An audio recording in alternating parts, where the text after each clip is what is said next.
A good wedding planner would not do it because you're hired to work for your couple.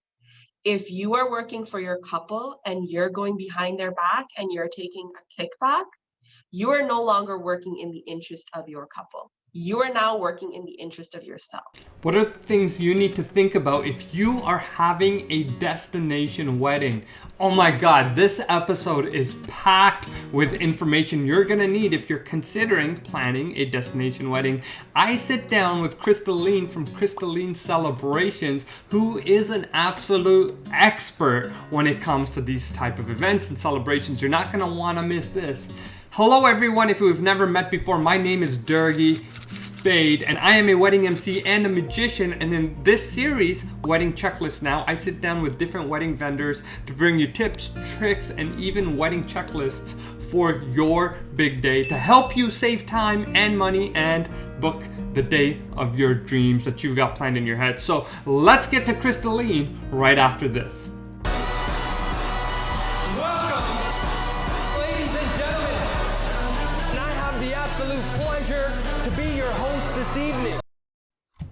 Hi Crystalline, how are you? I'm good. How are you, Durgi? Great to see you. You know, we haven't spoken properly or even seen each other since before the pandemic, where we worked on weddings together. How's it going? It's been going as good as can be in this industry right now. How about you? How have things been? Same probably as you, as in it's been quite quiet because, you know, weddings in Ontario just haven't been happening. Now, Crystalline, for the people that maybe are not familiar with your great work, do you mind giving just a quick introduction on what you do? Yeah, so my name is Crystalline. I am the owner of Crystalline Celebrations. I focus on wedding planning, specifically on destination weddings in the Caribbean. I'm also a travel agent, so those two go hand in hand. And I take care of group bookings, destination weddings, and I do some local wedding planning as well. Wow, so there's a lot to unpack in there. But before we even go deeper, like how does somebody even get into all of those things? Like you said, you do, destination weddings, travel agency type work. Like how does someone get into that? So I think if you ask the majority of wedding planners how they got into this business, they're all going to say the exact same thing. We planned our own weddings and we fell in love with it. Mine was a little bit different because I did have a destination wedding. My husband, he is from India. I'm from Trinidad. Completely different cultures, but we wanted to kind of come together somewhere that was unique and kind of a middle point for all of our families to travel. So we chose Jamaica. And planning a destination wedding, all those years ago was very difficult, especially having a South Asian wedding. The destination wedding market didn't really cater to it very well. So I did find a few vendors that said, we specialize, and it was a nightmare, a total nightmare.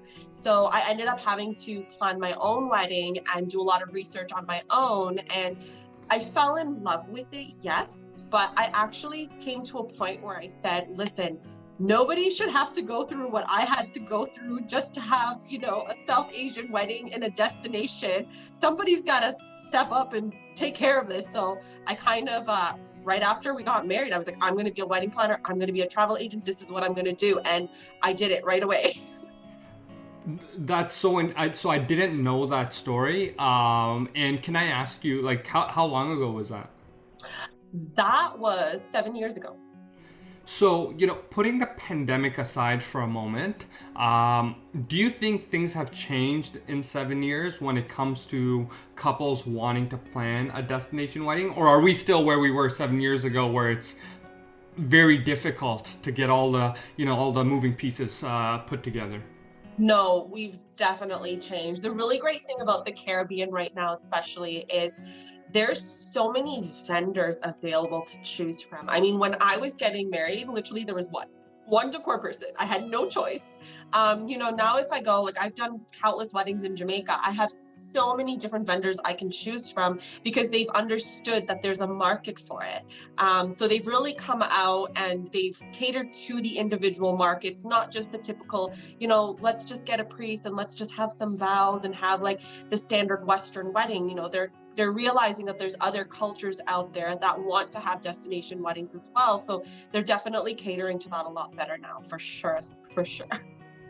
Well, that's good to hear because, more options are always good, and people want easy, and people want someone who solved the problems already for them, so they don't end up in a situation like you were 7 years ago where like solutions just didn't exist, right? Now, I think you've carved a beautiful niche for yourself and really focus on, a specific type of wedding. And there might be there are other like destination wedding specialists out there, but again, it's just carving that niche because the truth is there's a million wedding planners out there, right? Like if I go and search wedding planners, there's just so many.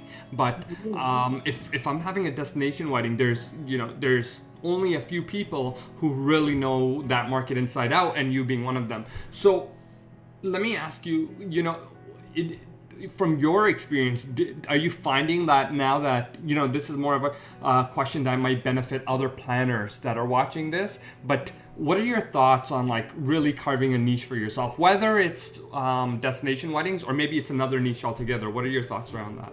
Oh, I think it is so important. I recommend every wedding planner out there who's now getting started in the business, definitely take the time to figure out who your ideal client is and market to that client. If your client is A and you're marketing to A, B, C, D, E, F, G, it's watered down. Like you said, there's so many different wedding planners out there, and it's very hard for couples to find, someone who specializes in A if you're marketing to A, B, C, D, E. So the more you can narrow down your market, the more you can figure out who your ideal client is and market directly to them that, yes, this is what I do, this is what I specialize in, the more you're going to be able to get business, grow your referrals, and just enjoy what you do, because you want to be working on the weddings you enjoy and the weddings that you want to be specializing in, and not just okay, I'll do it because it's, it's extra money coming in or it's a wedding coming in. It's very, very different for sure. I think you nailed it right on the head. Nailed the nail on the head. I can't even remember the saying anymore. But I think you really nailed it because, another way I've heard that said is, when you try to figure out who your market is or your niche is, if your answer is everybody, then really your answer is nobody. Because Exactly. If you're trying to cater to everyone, then there's not going to be one single person that's going to be like, oh yeah, this is a specialist. And even with me, like if somebody says, hey, do you know any destination wedding specialists? Well, there's not many, and Crystalline Celebrations is definitely one to at the very least have a conversation with. Let me ask you, with bringing things back into context and, just the way the world is right now, what are like the biggest challenges maybe for brides and grooms to consider, or maybe the biggest changes for couples to consider in today's world that they didn't have to worry about 2 years ago, pre-pandemic? Yeah, so definitely restrictions and regulations. That is the biggest change, which I'm sure you're aware of as well. In the wedding industry, it is been a roller coaster of emotions. Wedding planners have to be therapists for a lot of their couples, and it is a very emotional time for a lot of couples who are really looking forward to getting married. Some of them had their wedding booked 2 years ago, and they've had to reschedule 5, 6, 7 times. And with the new reopenings, a lot of couples are getting super excited, finally I can get married. And they're not paying attention to the fine print of all of those restrictions and regulations out there right now.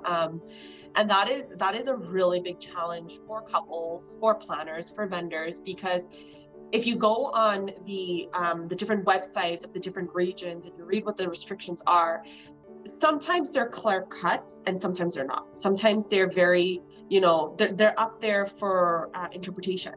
And depending on who you're dealing with, different vendors, for example, they might say, well, no, we're not allowed to do this. Whereas another vendor will say, yes, we are allowed to do this. So it's been really confusing for a lot of couples planners. And I say all vendors in general right now with all of those rules and restrictions. And as it pertains to destination weddings, of course, the restrictions of, well, do we need to quarantine ourselves if we come to your country for a wedding? And how long is that quarantining? What are the costs associated with that? Do we need to show negative test results? Do we need to get tested on site? Do we need to show that we've been vaccinated? What are the different protocols for all of the different countries, and how do they feel about it? Because each country has their own, rules and regulations, which is something that we really need to pay attention to. That's something I didn't even think about, and you're absolutely right.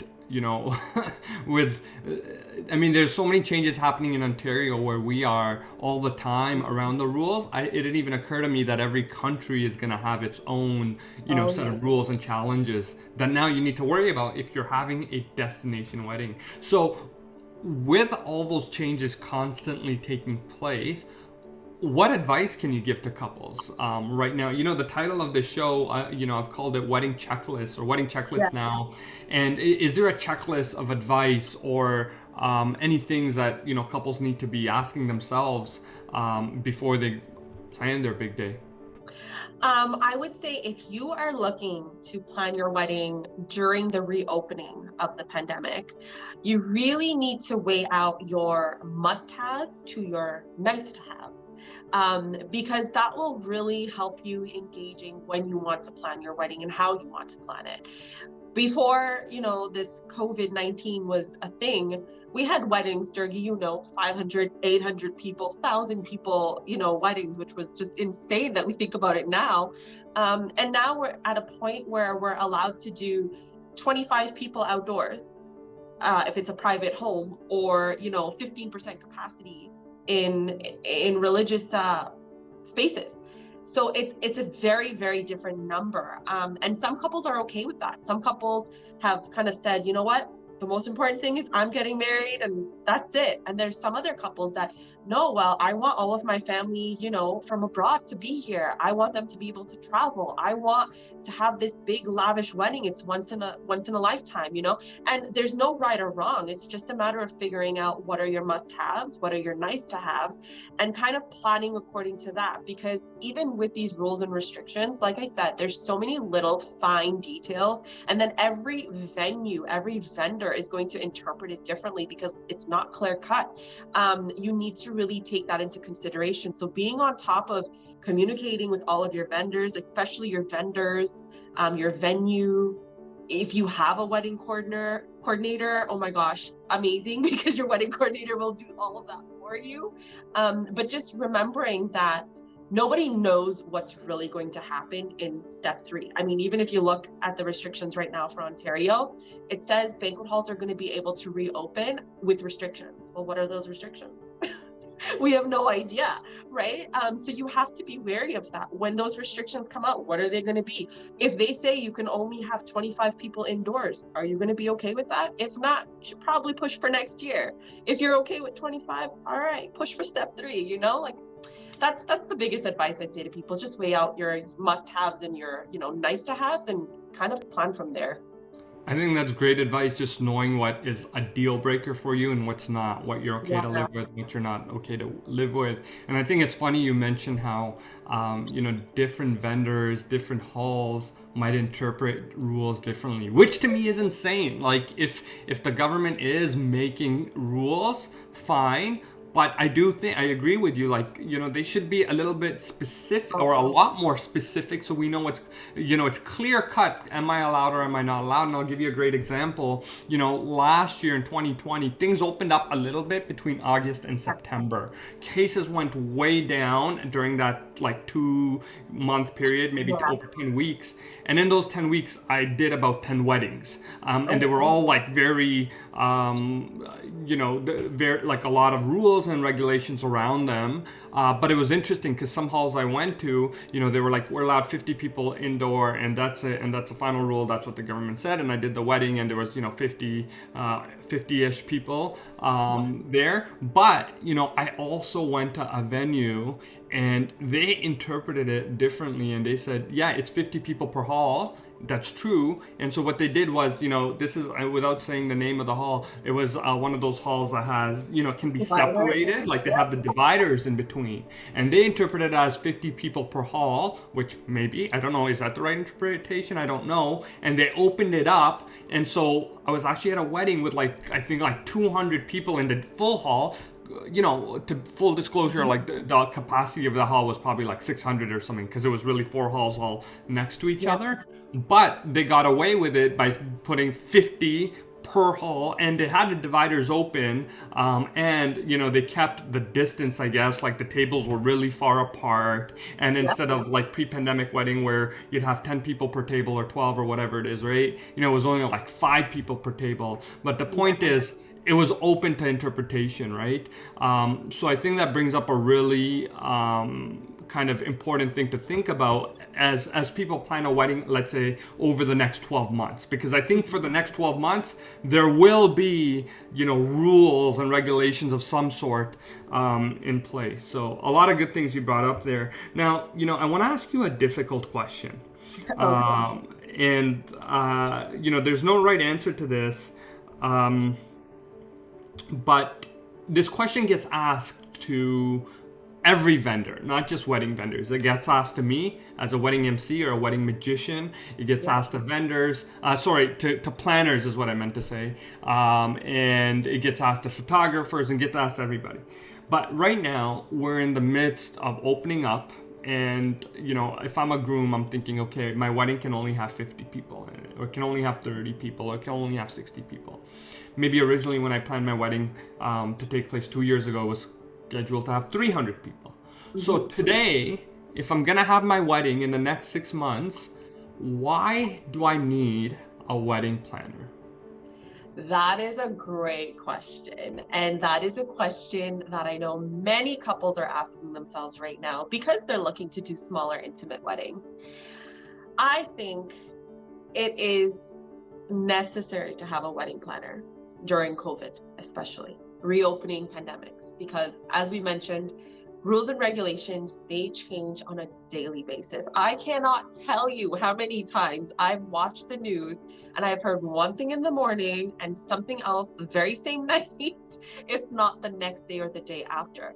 Rules and regulations are changing so frequently, and unless you are on top of it, you may unknowingly break a rule, break a law, essentially. It is so essential to have a wedding planner right now because this is our job. This is what we do full time. You as a couple, a groom, a bride, mother of the bride, whoever you are, you have your own profession, and that's what you do.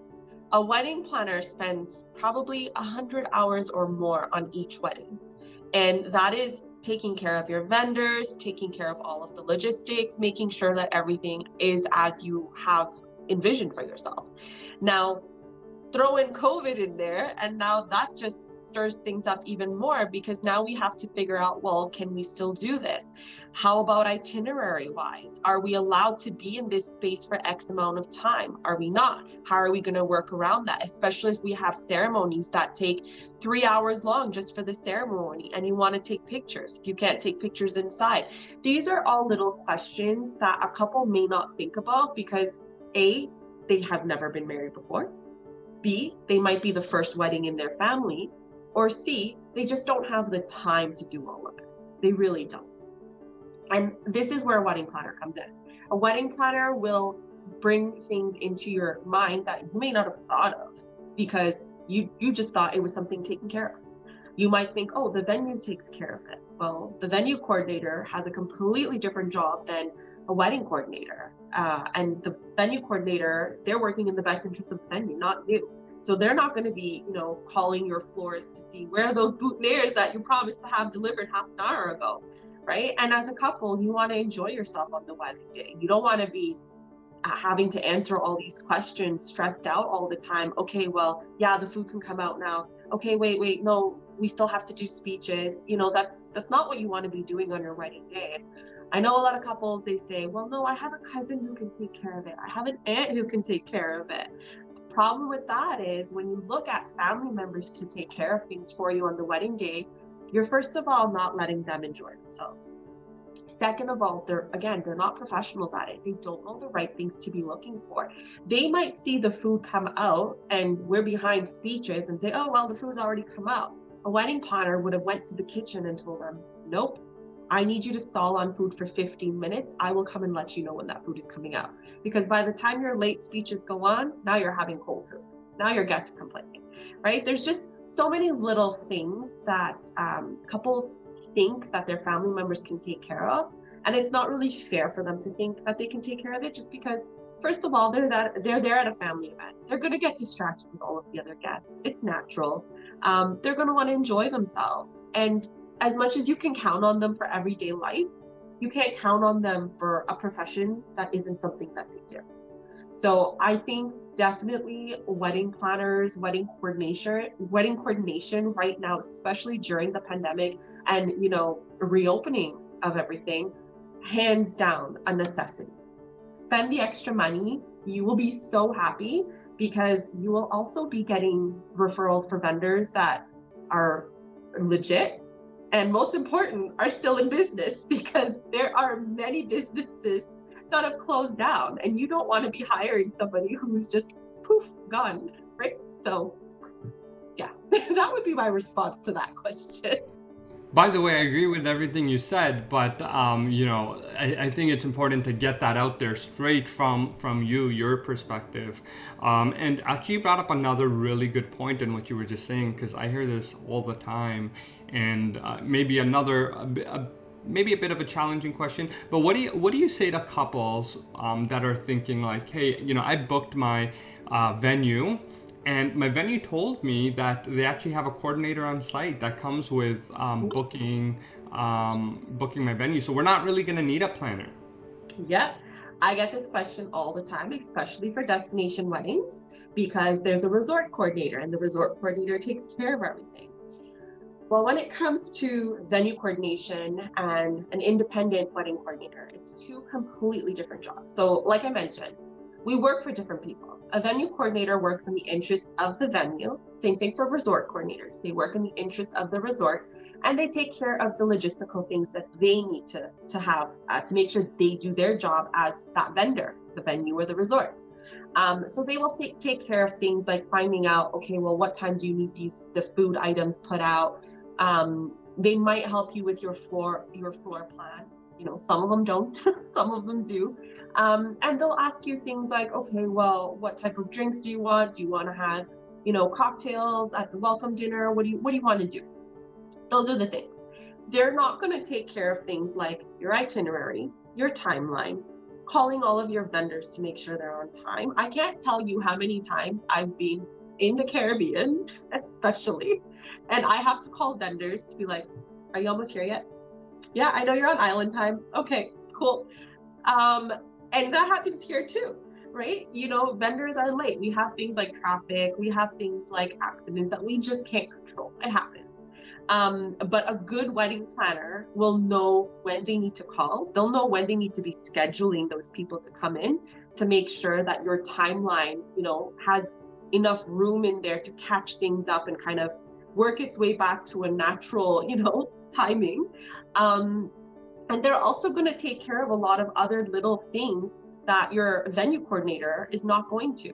Things like, if you rip a dress, if you rip a hem, venue coordinator is not going to be sewing that. I've sewed dresses. I've stapled dresses before, believe it or not. When you run out of thread, you find a stapler. And your venue coordinator is not going to take care of all of that. Your coordinator that you've hired is working in your best interest, and they're going to make sure that they do everything in their power to make sure your wedding is as perfect as can be. And they're going to work with all of your vendors, not just the venue, all of your vendors to make sure that they're aware of what's going on. They're aware of any time issues, if we're running ahead of time, if we're running behind time. All of those little finer details are what your wedding coordinator does. Venue coordinator, only in regards to the venue itself or the resort itself. That's it. Completely different jobs. Thanks for sharing that, Crystalline. So you're exactly right. And I think the biggest thing for couples to think about is, when you're thinking about a coordinator at the venue or a wedding planner, I never thought about it this way, but you're right. Who is that person working for? And the wedding planner definitely has your being like the bride or the groom's interest as number one priority, whereas, the coordinator at the venue, their job is just to make sure, the venue is happy. Right. Yeah. So yeah, that's a really good point. So let's imagine I'm a groom. I'm gonna get married soon, and I've watched this interview, and I realized, okay, I buy into it. Crystalline is correct. I should have some sort of planner for my big day. What is advice that you can give me in terms of getting the right planner for my big day? What should I be looking for? So I definitely tell all of my clients, even when I initially meet them, interview several wedding coordinators. The reason is because if you interview just one and you decide, oh yeah, they're great, well, you don't really have anything to compare them to, right? So I definitely suggest a minimum of 3 wedding coordinators, interview them, ask them similar questions to kind of see how they respond to it. And most importantly, see who you get along with. That is the biggest question I will, tell everyone. Make sure you get along with the person. Because if you're planning a wedding, full planning, for example, you're planning your wedding most of the times a year out, 6 months out. I mean, COVID is a little crazy because everyone's like last minute now. But most of the times you're planning a 6 month to 12 month period. You need to be getting along with that person all of that time. If this is a person that rubs you the wrong way, you're not going to enjoy your planning process at all. So you need to make sure that you get along with them. Ask them questions about, their lifestyle. Ask them what's their favorite movie? What's the places that they like to shop at? I mean, it sounds crazy because these are not questions you would want to be asking the wedding planner. You want to ask them what they can do for you. But realistically, you need to be asking these questions to make sure that you get along with that person. Now, of course, you have to ask them what they can do for you as well. And most good wedding planners will have different packages available for you. The most popular is, of course, the full coordination, which is they basically take care of everything. There's partial planning, which some planners do, some planners don't. And then there's, of course, what's known as day of coordination, but what I call month of coordination. So ask them about their different packages to kind of see what fits your needs best. Because if you are a couple that's really busy, yeah, full planning is probably going to be your best bet. But if you're a couple that has the time and you really like doing things on your own, you are very actively involved in your planning, maybe you just need someone who's going to be there for that month and on the day of itself to kind of coordinate things and, let you just relax and be stress-free because you've planned the majority of what needs to be done. So definitely ask them about those different packages so you can figure out what works best for you, for your budget, and also for your vision.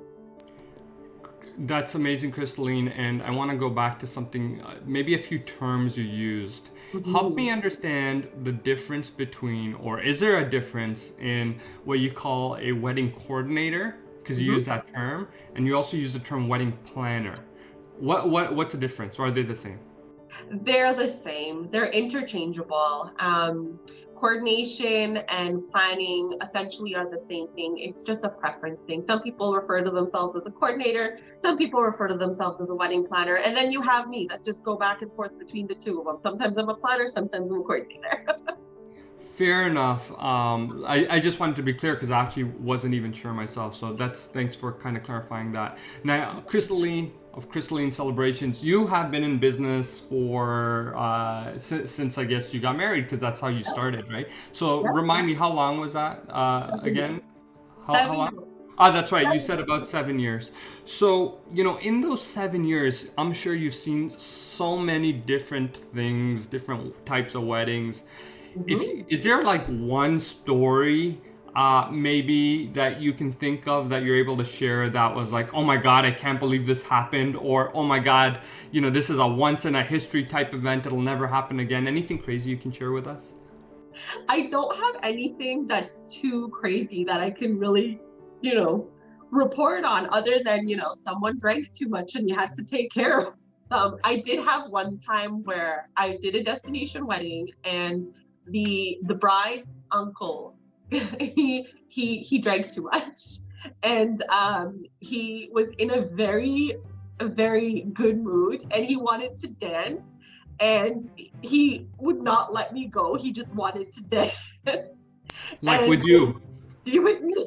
Oh, okay. And it was very interesting because I didn't know what to do. I was like, oh, this is the first time I've had someone approach me and want to dance with me. And it was an uncle. It wasn't like a young guy, trying to hit on you or anything. It was an old uncle. And for this particular wedding, my husband came along with me because he was my assistant planner for that wedding. And he was just at the bar with the groom, and they were drinking and having shots, and the bride was busy dancing, and here I am stuck with this uncle dancing, and I'm like, okay, I have other things I need to be taking care of other than dancing with you. So that was really interesting. Luckily, it wasn't the wedding day or the reception. It was just a pre-party event that we had planned for them. And the funny thing is, that particular couple, we have become the bestest of friends with, my husband and I. And we hang out with them all the time. And now I always see this uncle, and he never remembers how hammered he got. So you weren't, it sounds like you weren't like offended or anything like that? No. I mean, destination weddings, it's a completely different beast, I say. You have to be that personality. You have to be outgoing enough to, get along with essentially 50, 60 people and understand that there's different personalities, and you just need to know how to deal with them. I mean, obviously, I wasn't in any danger. It wasn't a harmful situation or anything like that. So I was okay, but it was just really funny because I think right after that, my husband, who was drinking with the groom and all of the groomsmen, this was the day before the wedding, and all of the groomsmen were all so hammered. My husband and I had to literally take them to their rooms, tuck them in bed, make sure they were okay before we left. And then the very next morning, I had to, are you guys awake? You guys are awake? You need a hangover cure? You're okay? Oh my God, that sounds insane. Yeah, I mean, most of the crazy stories are people just got too drunk. Yeah, and I guess that maybe in a way makes sense because, like you specialize in destination weddings, and like what do people that are going there, they're going to celebrate a wedding, of course, but they're also on vacation, right? They're there for like a week. And while that wedding might last for one day, let's say, and there might be a reception, like the entire week is a vacation for everybody. And what do people like to do when they go on vacation, especially in the Caribbean? They like to drink, right? A lot of people. And so it shouldn't, I guess, be a surprise that they're celebrating. And I guess as long as they're drinking responsibly and, not putting anyone like, at risk or anything like that, I guess it's all good. So, that's interesting. I hope, you and I, we've never worked a destination wedding together. I hope one day we get to. I'm sure it'll be a ton of fun. Next year's the year, Jergy. Fingers crossed, right? Fingers crossed. Now, let me ask you, so, okay, COVID's coming to an end. I've watched this interview. Crystalline has excited me about destination weddings. Maybe I considered it before, but now, like, based on, the feedback you've given, like, maybe I'm sold. So now I'm gonna go out and look for, not a wedding planner, but a destination wedding planner, someone who specializes in this. So this is the situation I'm presenting, and the question is for you, what are maybe like actually pause for a second. You know, this entire show, like when I thought about making this, I thought about you know, couples being able to create a checklist. That's why I called it wedding checklist now. Yeah. But the question for you is like, if you had to give me a couple of questions to add to my checklist, maybe 3 questions that I need to ask wedding vendors when I interview them. Because like you recommended, you said I should be talking to 3 wedding planners before I book one, right? So if I am going to be interviewing 3 wedding planners, what are maybe 3 questions that I should be asking all of them? So I would say definitely ask them questions about their personality and their lifestyle. Make sure you guys have that, you know, that jiving going on. I would also ask your wedding planners, or even any vendor for that matter, if they have any sort of payment plans. A lot of times couples get really scared of seeing a wedding planner's fee because it is a big chunk. I mean, this is what we do for a living. And they get really scared and they say, well, why should I pay so much for a wedding planner or a wedding coordinator? That doesn't make sense to me. And a lot of times they'll go for, you know, the cheapest wedding planner that they can find, which is a whole other topic on its own. But ask them if they have payment plans, because most good wedding planners will have payment plans in place for you. And it's actually beneficial, and it's my preferred method of payment, because if I tell you, Jergy, okay, you're getting married next year, great, we've signed a contract, I much rather take monthly payments from you versus a lump sum of here's my full payment. And I'll tell you why.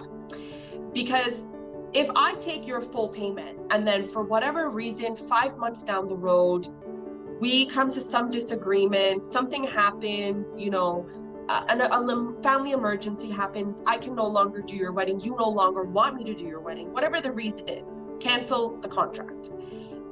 What happens to that lump sum that you've paid me if it's non-refundable, right? It's not fair to you. As a good wedding planner, if I'm taking payments from you monthly, it's much better if for whatever reason we need to cancel, because you've only paid me for the months that I've worked for you, that I've done my job for you. So the remaining months you haven't paid for. It's a lot better, in my opinion, to have payments, you know, set out that way. And I feel like not a lot of couples know that wedding planners actually do offer payment plans. And sometimes some wedding planners, like I said, good wedding planners do. So sometimes some wedding planners don't even mention it because A, they don't do it, or B, they want to get a lump sum because they want to get paid before anything else, right? So definitely ask them that question, because if you can pay a monthly fee that works out to, you know, $90, $150 a month, that's so much better than paying thousands of dollars up front, right? So that would definitely be a question that I would ask. I would say definitely ask your wedding coordinator for their vendor referrals. I know a lot of couples, they get really scared of asking for vendor referrals because they think, oh, well, you know, she only works with these people. Hold on. Let me just pause you. Sorry, Crystalline. What is a vendor referral? So let's say, for example, you come to me and you're now starting to plan your wedding and you have absolutely nothing at all. So let's say, for example, you need a photographer, right?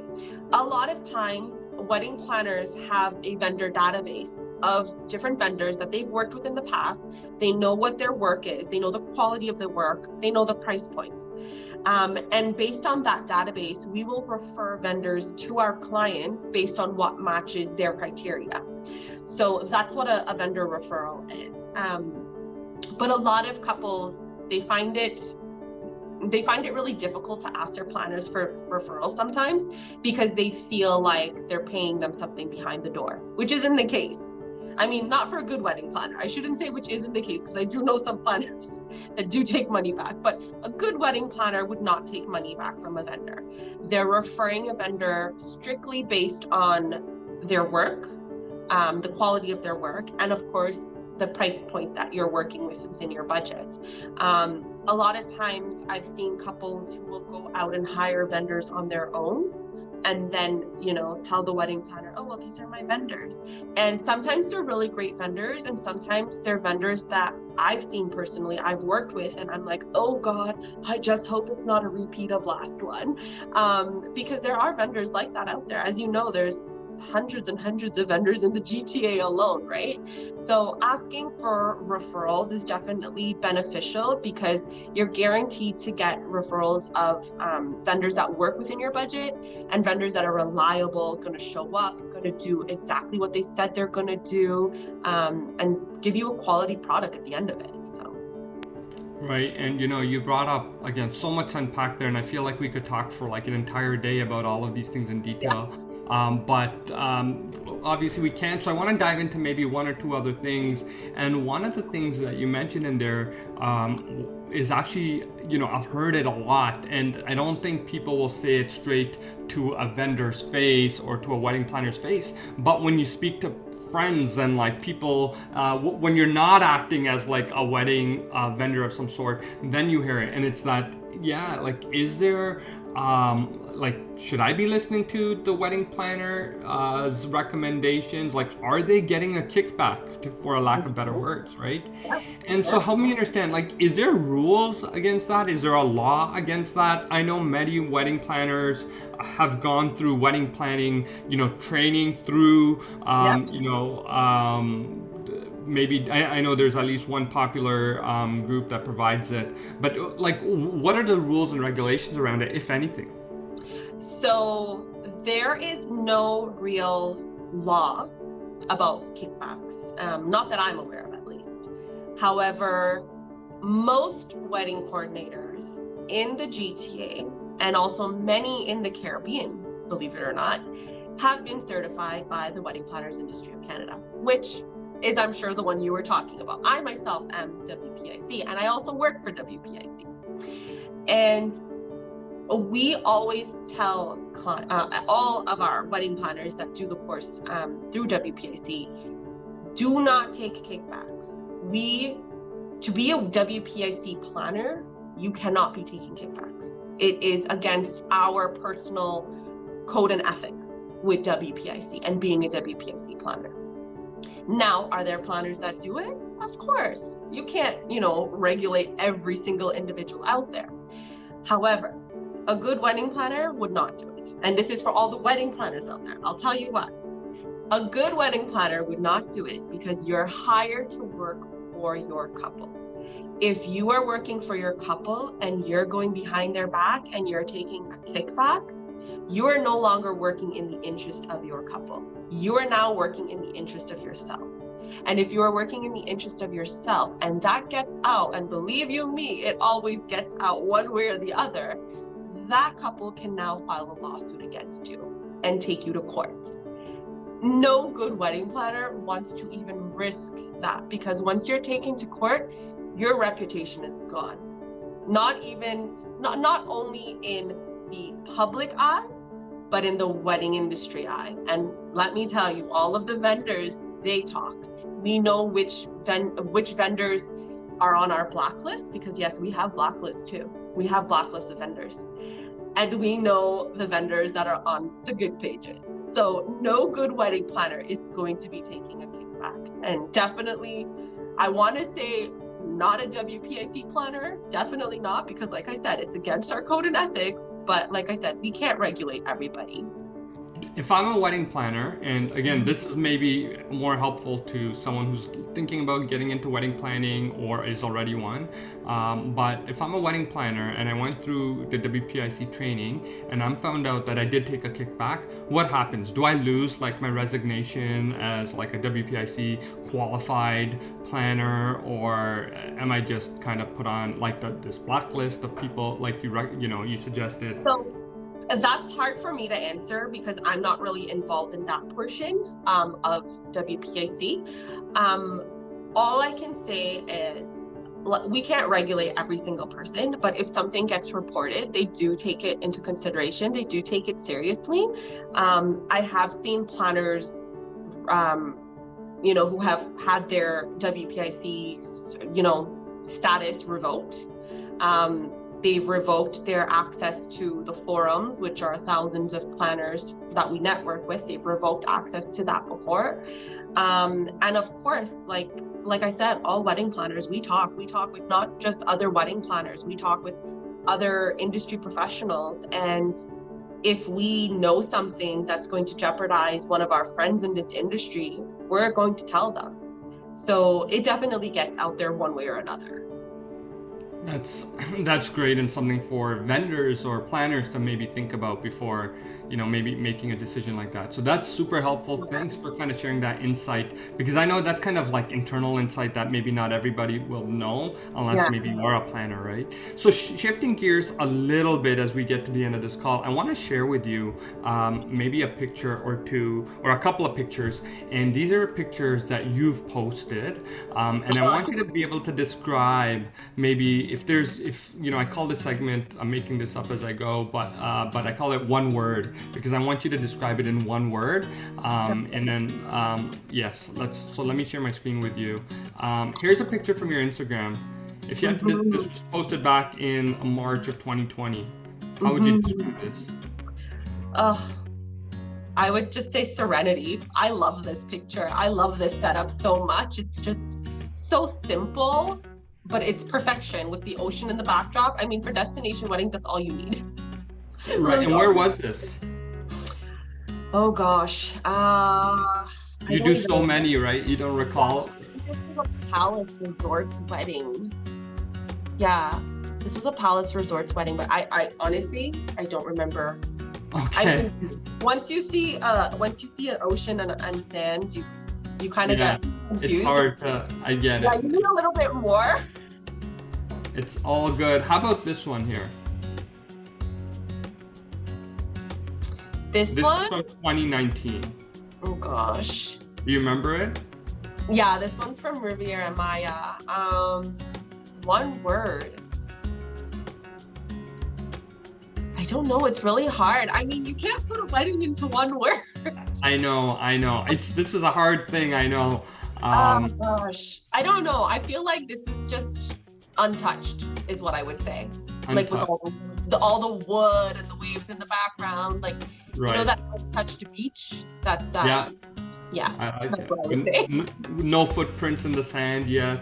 Yeah. What about this? Oh gosh. Do you remember where this is from? Oh, I remember very, very well. I love this picture so much for so many reasons, but I would say friend goals is all I can say. I know it's 2 words, but... What is it, friend? Friend goals. Goals, okay. Yeah, amazing. I remember this wedding so well. Yeah, friend goals is all I can say for this one. Okay, I love it. And maybe let's do 1 or 2 others. What about this? Okay, so I am obsessed with all animals. Okay. And I am a vegan. So every time I see a horse from a Bharat, I have to take a selfie with it. Nice, okay. And I know this horse very well because we've taken so many selfies together. Yeah. And her name is Belle. So I'm going to say my one word is just going to be Belle. Oh, wow. You actually know her name. I love it. Okay, I want to show you one last one. What about this? Oh boy. This was at a wedding show that I did. And you're going to laugh at me. But you see the floor there? Yeah. That is actual real sand. Oh. That my husband and I spent probably 3 hours laying out perfectly. Oh my God. In this booth. So, I'm going to say my one word for this is love, because he obviously loves me a lot to have sat there for 3 hours and placed this sand out with me. And you brought the sand into this is just to be clear, this is at a wedding show, right? This is at a wedding show. And you brought sand into the show to like really help you stand out and drive home the point that you deal with, destination weddings. Yep. Well, oh my God, so I'm gonna stop sharing my screen. Talk about a way to make an impact on your audience and letting them know like you're here for this one niche. I can imagine that if you're a couple getting married, you're at that show and you see like someone with sand in their booth, that's going to be someone, if that was me, that I'd want to go speak to. So amazing. Oh, yeah. job on that. As we wrap up here, any last words for like anyone looking to book a destination wedding? I know we've covered so much. You've given advice. You've given questions that people should be asking. Did I miss anything? For destination weddings, honestly, I think there's so many great options out there. I know a lot of people go to the popular countries like Mexico, Jamaica, but there's so many other countries out there that are amazing, equally amazing. And it's a matter of figuring out what you want, not just for your wedding day, but for your wedding week. Because you have your wedding on one day, you might have your reception on another day. But what about the other days? What are you gonna do, right? Figuring out the country that kind of works with your lifestyle and your guest lifestyle, because it's very different if you're, with a lot of elderly people or a lot of children in your group. You want to make sure that you're choosing a resort and a country that will have things for them to do as well. So I think definitely thinking further than what you just want your wedding to look like, and thinking about what your wedding week will look like in terms of excursions, activities. Do you want to play beach volleyball? Do you want to go snorkeling?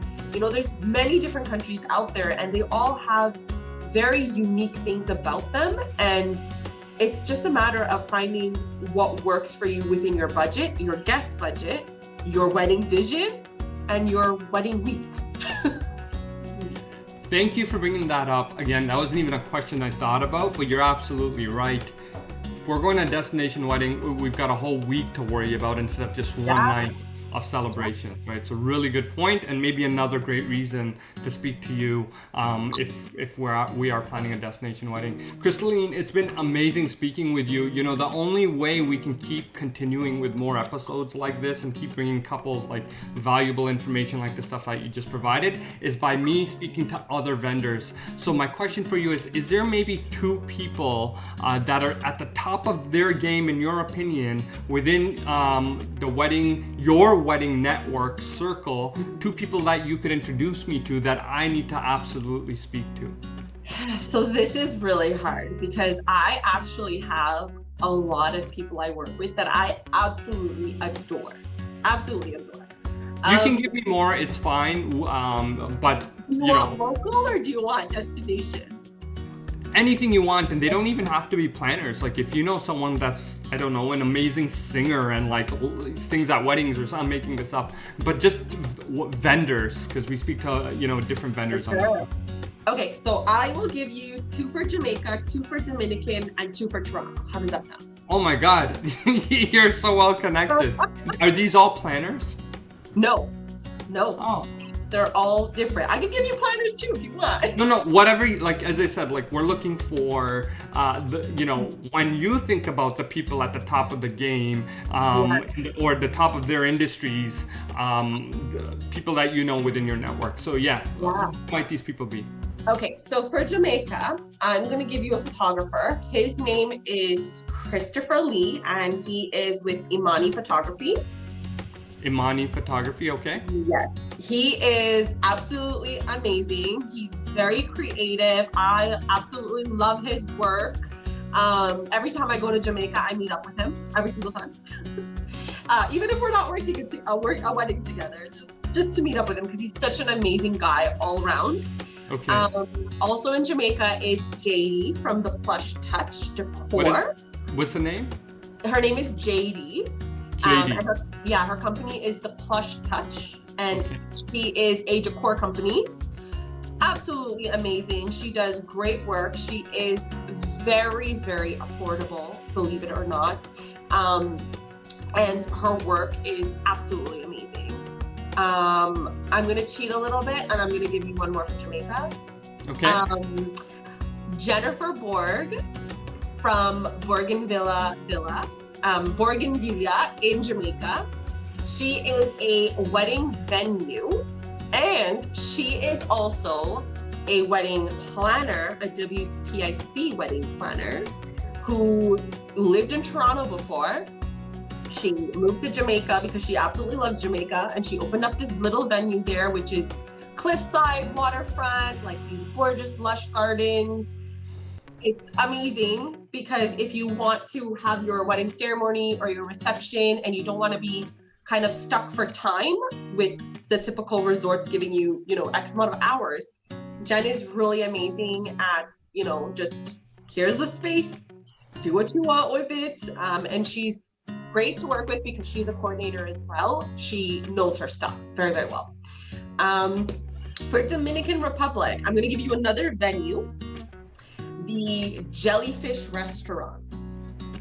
They are a beachside venue, and they are located next to the Milia in Punta Cana. So is there someone here that you would be able to introduce me to? Yeah. What's her name? Do you have a name? At Jellyfish? Yeah. Gianna. Gianna? Mm-hmm. Okay. She is the decor and event specialist over there. She's really good to work with as well. Super easy, super friendly. Make sure your guests are taken care of. Photographer in Dominican Republic, Irina. I cannot say her last name for the life of me, but she is on Instagram. Irina Kushravali, I think it is. I'll reach out to you, no problem. I'll send it to you.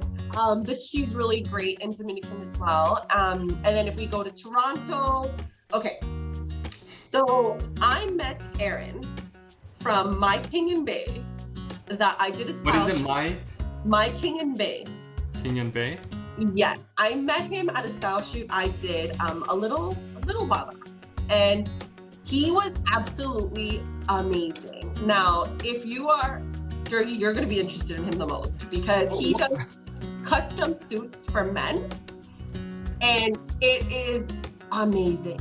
Like, he showed me a blazer that, like the groom would open out and the lining of the blazer was literally a picture from their engagement shoot. Like, I was so mind blown when I saw that. I was like, oh my God, like absolutely amazing. I love those suits. I have seen them, maybe not specifically from Aaron, but I have seen similar stuff, and I do love them as well. And I feel like I can do an entire episode on with someone like Aaron who deals with custom suits. Yes, and then there is Madison from Blue Ivory Bridal. She does wedding gowns here in Toronto. Such a pleasure to work with. Really nice, small little boutique, but oh my gosh, the amount of dresses they have is amazing, and such a variety of dresses as well, which is really great. Yeah, that's amazing. Patricia Cakes, I think you know her, Patricia. She's pretty great too for cakes here in Toronto. Patricia Cakes. Yeah, amazing. I'll send all of these to you, Jergy, and you can reach out to all of them and have all of them on your show.